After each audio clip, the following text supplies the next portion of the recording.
ভয়ানক রাগে তারা ডক্টর ভাটিয়াকে আক্রমণ করে, তার দেহ ছিঁড়ে টুকরো টুকরো করে দেয়। তার চিৎকার যেন আকাশ ভেদ করে ওঠে। এই দৃশ্য দেখে গ্রিফ আর দেরি না করে গেটটাকে অর্ধেক খুলে নিজের জীবন নিয়ে একাই পালিয়ে যায়। এরই মাঝে ইউনিকর্নরা ঘরের ভিতরে ঢুকে পড়ে। সবাই পালাতে শুরু করে, কারো গায়ে রক্ত, কেউ বা লুকিয়ে, কেউ দরজা বন্ধ করে বসে আছে। রিডলি তখন হঠাৎ দেখে তার বাবার কাছে ইউনিকর্নের সেই শিংটি ছিল। ইলিয়েট তার নিজের মেয়ের ভবিষ্যৎ গড়ার আশায় চুরি করেছিল সেই ঐশ্বর্য। ভেবেছিল বিক্রি করে কিছু ইনকাম করে নিবে, কিন্তু সে বুঝতে পারেনি এই শিংটি কোনো জিনিস নয়, এটি সেই প্রাণীদের আত্মা, অপমানিত এই তাণ্ডবের কারণ।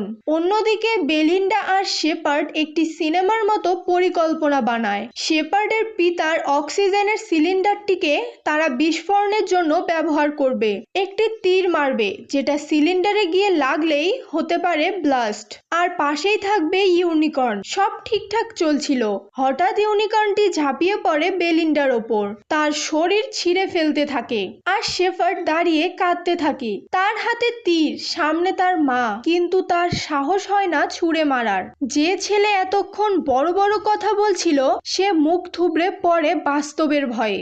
এই বিভীষিকাময় মুহূর্তে রিডলি তার বাবার সামনে এসে দাঁড়ায়। সে বলে, বাবা, আমি যখন প্রথমবার এই শিংটা ছুঁয়েছিলাম আমি মাকে অনুভব করেছিলাম, ওর গন্ধ, ওর কণ্ঠ।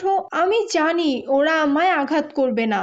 রিডলির স্পর্শে সেই রক্তপিপাসু ইউনিকর্নটা যেন শান্ত হয়ে যায়। তার বিশাল চোখে তখন প্রতিহিংসার আগুন নেই, বরং এক ধরনের প্রশান্তি। সে ধীরে ধীরে রিডলির পাশে গিয়ে শুয়ে পড়ে, ঠিক যেন সে তার হারিয়ে যাওয়া সন্তানকে ফিরে পেয়েছে।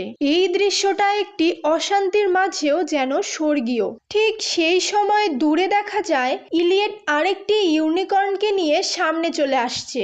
তার হাতে সেই খণ্ডিত শিং। ফিমেল ইউনিকর্নটি এগিয়ে আসে, রিডলিকে দেখে, কিছুক্ষণ চুপচাপ থাকে, তারপর সেও মাথা নিচু করে রিডলির গায়ে মাথা রাখে। পৃথিবীর ভয়ঙ্করতম প্রাণীও কখনো কখনো বিশ্বাসে পরিণত হয় আশ্রয়ে, কিন্তু এই শান্তির মাঝেও শেপার্ডের মনে তখনও লোভের আঁচ।